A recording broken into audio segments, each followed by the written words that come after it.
कुछ useful patterns related to cubes. आइए अब इसके रिलेशन में हम कुछ क्वेश्चंस करते हैं।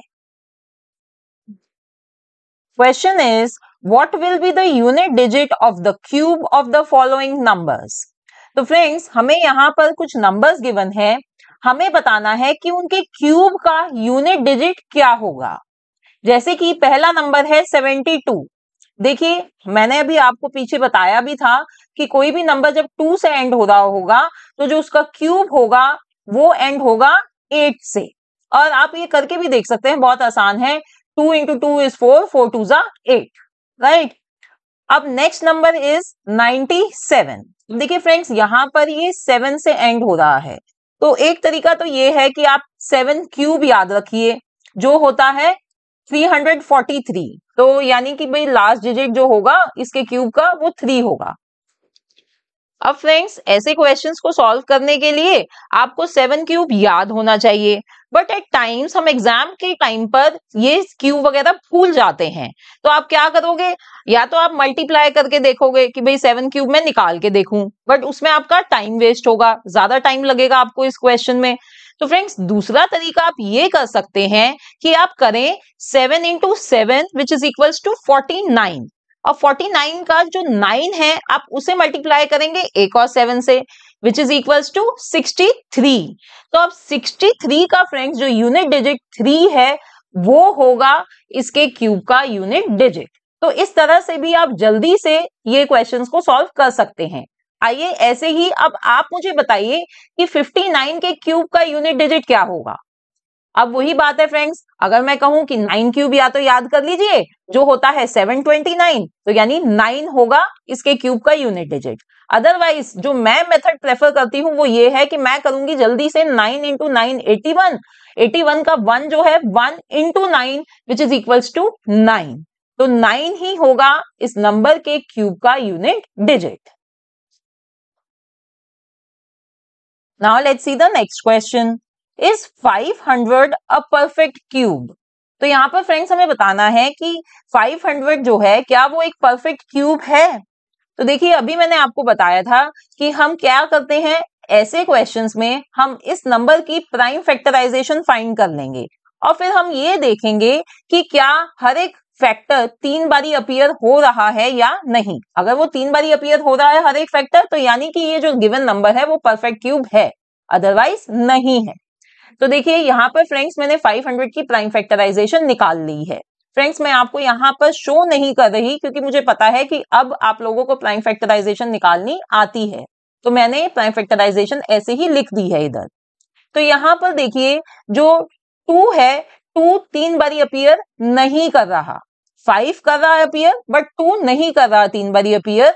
तो इसका मतलब 500 is not a perfect cube. Okay, तो इस तरह से आपको प्राइम फैक्टराइजेशन निकालकर पता चल जाएगा कि गिवन नंबर परफेक्ट क्यूब है या नहीं। Now friends can you tell me is 729 a perfect cube. तो आइए सबसे पहले इसकी प्राइम फैक्टराइजेशन लिख लेते हैं। ये होती है 729 की प्राइम फैक्टराइजेशन। तो पहला फैक्टर है 3, तो देखते हैं कि क्या ये 3 बारी अपीयर कर रहा है, यस। अब फिर नेक्स्ट फैक्टर है फिर से 3, अब ये भी 3 बारी अपीयर कर रहा है, तो इसका मतलब जो 729 है वो एक परफेक्ट क्यूब है। अब फ्रेंड्स इसी क्वेश्चन में अगर आपसे पूछा जाए कि ये किसका क्यूब है, 729 किसका क्यूब है, तो वो कैसे करेंगे हम जो ये पहला 3 है जो 3 बारी अपीयर हो रहा है उसे लिख सकते हैं 3 क्यूब। इसी तरह नेक्स्ट 3 को भी हम लिख लेंगे 3 क्यूब। अब इन्हें हम लिख लेंगे 3 into 3 whole cube. 3 into 3 is 9, 9 cube, यानी कि 729 9 का क्यूब है। ठीक है, let's see the next question. Find the smallest number by which 256 should be multiplied to get a perfect cube. तो यहाँ फ्रेंड्स हमें कहा जा रहा है कि एक ऐसा सबसे छोटा नंबर हमें निकालना है जिसे हम 256 से मल्टीप्लाई करें तो हमें एक परफेक्ट क्यूब मिले। So let's see how to solve such a question. तो सबसे पहले फ्रेंड्स हम 256 की प्राइम फैक्टराइजेशन कर लेंगे। तो देखिए मैंने यहाँ पर ये 256 की प्राइम फैक्टराइजेशन कर ली है और मैं यहाँ पर इसके ये फैक्टर्स लिख लेती। अब फ्रेंड्स हम ये देखेंगे कि ये जो फैक्टर्स हैं इसके, ये कितनी बारी अपीयर हो रहे हैं। क्या ये 3-3 बारी अपीयर हो रहे हैं? Let's see. देखिए जो पहला है 2, वो 3 बारी अपीयर हो रहा है। नेक्स्ट फैक्टर 2, वो भी 3 बारी अपीयर हो रहा है। पर अब जो ये थर्ड फैक्टर 2 है, ये 3 बारी अपीयर नहीं हो रहा, ये सिर्फ 2 बारी ही अपीयर हो रहा है। तो फ्रेंड्स हमें दिख रहा है कि भाई ये 256 एक परफेक्ट क्यूब नहीं है। तो इसे परफेक्ट क्यूब बनाने के लिए मुझे क्या करना होगा? मुझे इसे 2 से मल्टीप्लाई करना पड़ेगा, यानी मेरे को 256 को भी 2 से मल्टीप्लाई करना पड़ेगा और राइट हैंड साइड में भी एक 2 मल्टीप्लाई करना होगा। देखिए अब यहां पर मेरे पास एक और 2 क्यूब बन जाएगा।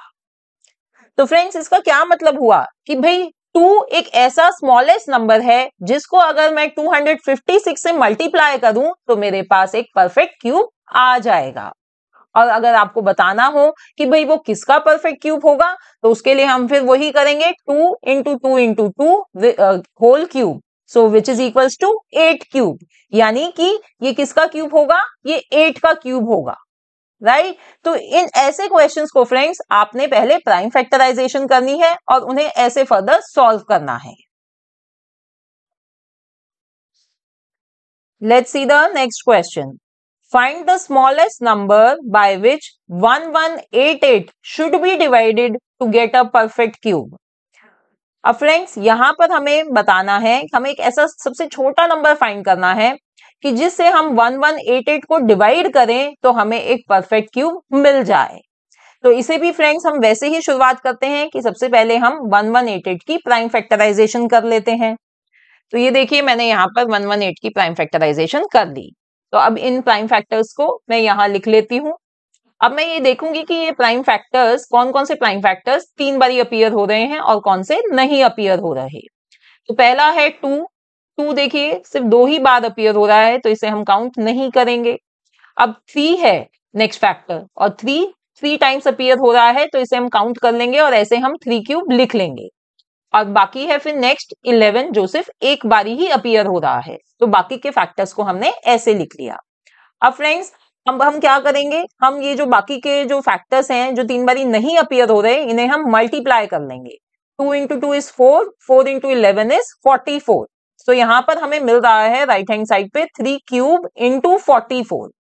अब फ्रेंड्स अगर मैं इस 44 को लेफ्ट हैंड साइड में ले जाऊं तो मेरे पास आएगा 1188 डिवाइडेड बाय 44। तो फ्रेंड्स अब ये जो है ना लेफ्ट हैंड साइड, ये जब इसको हम डिवाइड करेंगे तो हमें एक परफेक्ट क्यूब मिलना चाहिए, क्योंकि ये इक्वल टू आ रहा है 3 क्यूब के।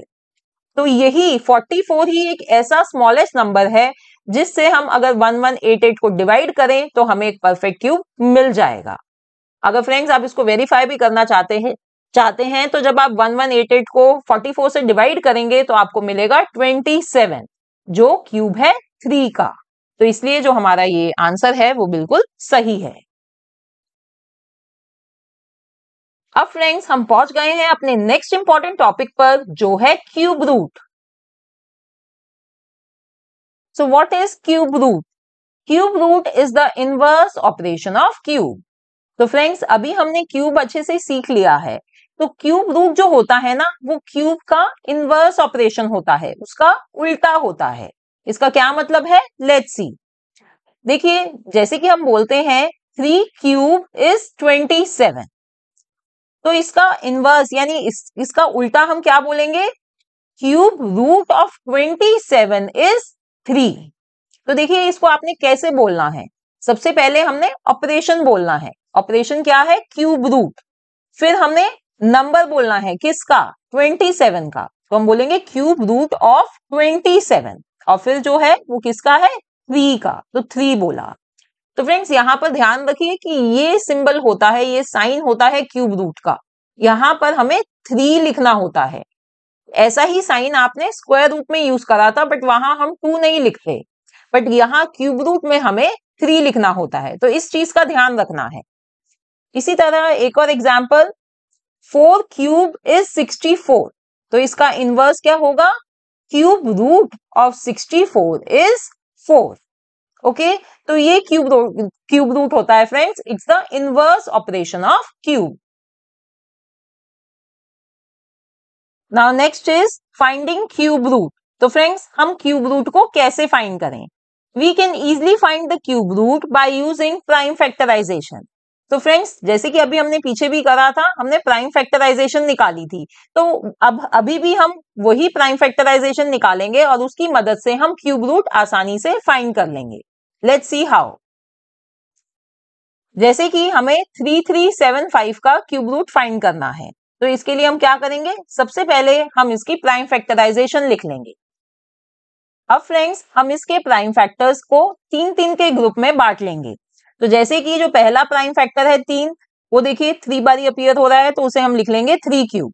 फिर दूसरा फैक्टर जो है 5, वो भी 3 बारी अपीयर हो रहा है, तो उसे भी हम लिख लेंगे 5 क्यूब। तो इस तरह से हमने ये दोनों लिख लिए। अब ये दोनों के जो पावर्स हैं वो सेम है, तो हम बेस को मल्टीप्लाई कर लेंगे और इस तरह लिख लेंगे 3 into 5 whole cube. Now 3 into 5 is 15, so we have got 15 cube. तो फ्रेंड्स यहां पर देखिए, अब इसका मतलब क्या हुआ, इसका मतलब हुआ that cube root of 3375 is 15। तो इस तरह से फ्रेंड्स हम किसी भी नंबर का क्यूब रूट फाइंड कर सकते हैं बाय यूजिंग प्राइम फैक्टराइजेशन।